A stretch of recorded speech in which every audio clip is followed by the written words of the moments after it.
Hi, this video is going to cover Mr. Crocodile's Mystery Circus train, which I built for the Gold Coast Garden Railway Society with my two beautiful daughters, Dana on the left and Zena on the right. And it was a very simple but fun project. We had a great time. We built originally just 8 cars. We wound up building 9, and these are just simple wooden boxes.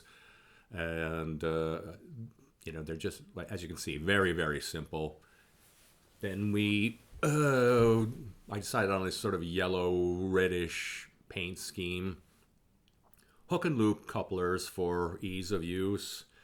I had 3 gearhead motors that I've been sitting around for years. I decided to use, and tons and tons of figures, particularly crocodiles, which is how this got to be Mr. Crocodile's Mystery Circus. So there was initially a ton of painting of a bunch of crocodile figures, human figures, animal figures, whatever we had. And Dana excelled at that and loved it. She was our expert figure painter. The first of the gearhead motors was for a rotating, sort of dancing crocodile, which became Twirling Tony. A lot of the lettering was laser cut by my friend Josh Kinsey. And here's Dana painting up one of the dragons for what would be one of the other gearhead motors, which was going to be our flying dragon ride, which was a little tricky because we had to deal with certain widths, and I measured heights. Everything else had to basically fit on what the layout was going to be. So basically got the basic stuff going, and with the last one I had a tail wagging mechanism, so I quickly sculpted up and molded a crocodile tail, which I ran in latex, and built the caboose as a crocodile caboose. All simple, plywood construction. And this lettering actually was done by Ryer Corbett Appledorn, my friend, who did a whole bunch of great stuff for us and really helped pull the whole magic together on this one. You can see here the caboose is actually made to disassemble in case there's any maintenance to be done. I thought it came out looking pretty funny and fun, and the tail mechanism worked really well. So that was a success. Unfortunately, we couldn't use it at the fair because I hadn't measured the width, and the arms were a little too long. The rest of the cars were just simple build-ups of different things, different ideas. This was a mystic reader of some sort. And then my daughter Zena is an acrobat, so of course we had to have an acrobat car, which she was in charge of. I got a bunch of running figures, which we painted up in glitter like acrobats, and Zena had a fun time putting that car together.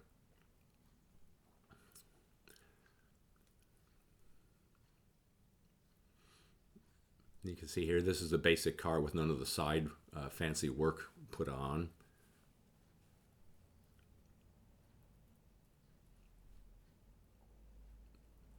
And then we had to have a snack car. I wanted to have a snack car anyway.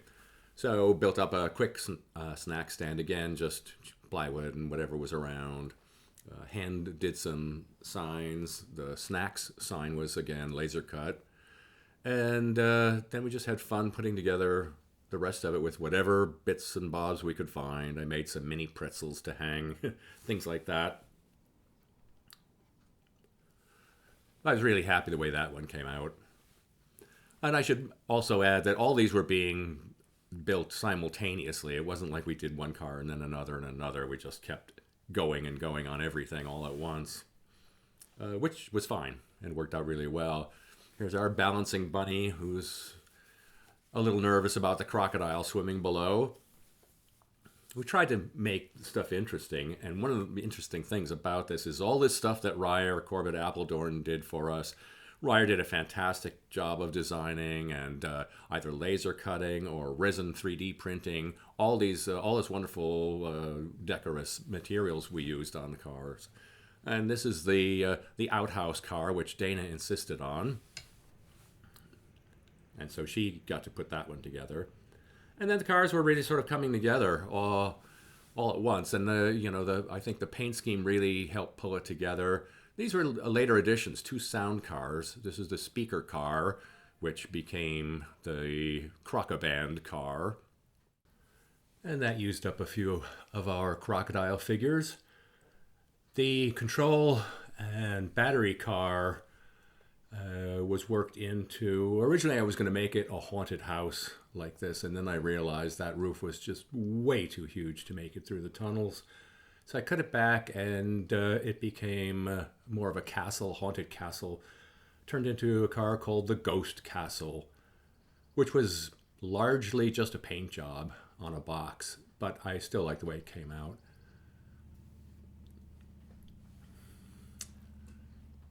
And last but not least, we have the engine itself. I wanted a curved roof, so I curved some wood. And the basic construction, as you can see, is just plywood, wood, stock of all sorts. The interior is actually the boiler, as it would be, is the inside of like an espresso coffee machine. And I decided to keep the circus colors going.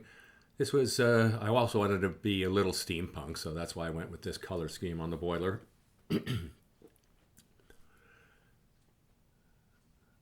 And it was powered by, Ryer made up this really great side panel for it, which was just so much fun and a real challenge to paint up as well.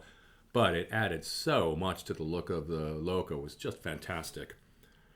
And the 2 USA motor blocks that powered it, I had to do something, so I just quickly drew up some 3D side pieces and printed those up, and they work pretty well. You know, the colors are all sort of coming together on it.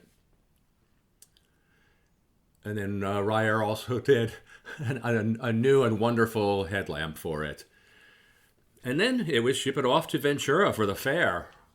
And I think these are probably the shots of the actual final cars that I have.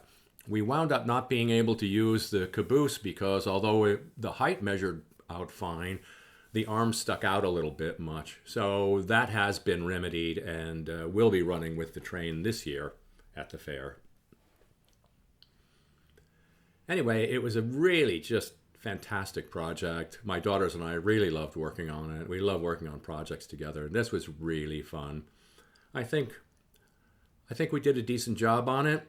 I think it's bright, it's colorful, it's eye-catching. The kids loved it, and that's kind of what it was about. It was really the eye candy for kids to come be fascinated by it, drawn to the incredible layout the club made, and sort of get excited about some garden railroading.